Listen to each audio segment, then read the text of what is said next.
Hi, I'm Jordan Staggs, and I will be presenting the findings of our research evaluating reporting completeness of patient-reported outcomes in esophageal motility disorders. Esophageal motility disorders can have significant effects on quality of life.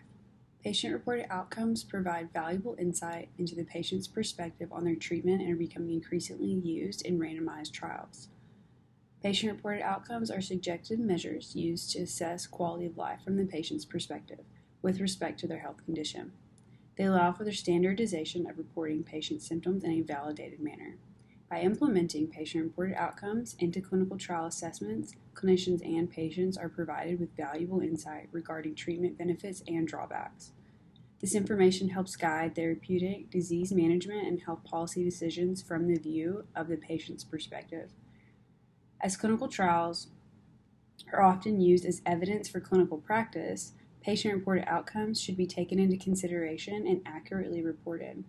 The CONSORT statement has a patient-reported outcome-specific extension that was created solely with the purpose of guiding authors in reporting patient outcomes during trials. In this investigation, our primary objective was to evaluate the reporting completeness of patient-reported outcomes within RCTs pertaining to esophageal motility disorders. The design of our study was a cross-sectional analysis. We conducted a literature search composed of 3 separate databases, Medline, Embase, and Cochrane Central Register of Controlled Trials, for published RCTs focused on esophageal motility disorders. Included RCTs were published between 2006 and 2020, reported a primary outcome related to esophageal motility disorders, and listed at least one patient-reported outcome measure as a primary or secondary outcome. We screened and extracted data in a masked, duplicate fashion.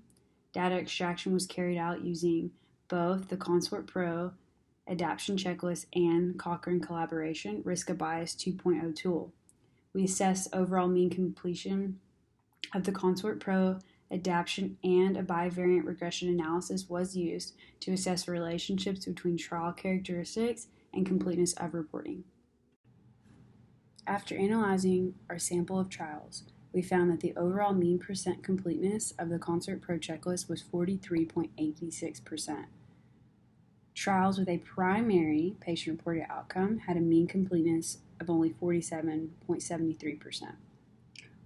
Trials with a secondary patient-reported outcome was 35.36%, and trials with a conflict of interest statement included were 18% more complete than trials lacking a statement.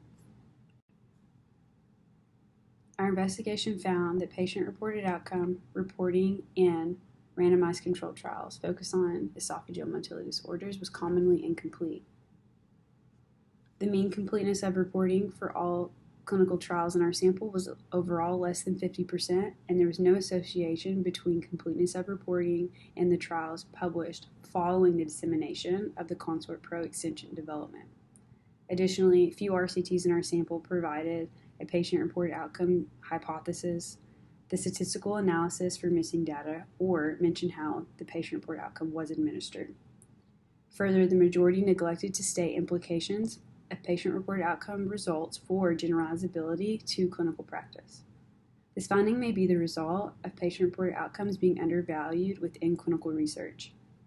Approximately 85% of the trials in our sample used a PRO as a secondary outcome rather than a primary. Optimal clinical outcomes are often the primary focus of patient care. However, if patients are not satisfied by the secondary effects of their treatment, discerning the true benefits of the treatment is quite difficult. The subjective experience of patients' perspective should be highly valued and properly reported for high-quality patient care.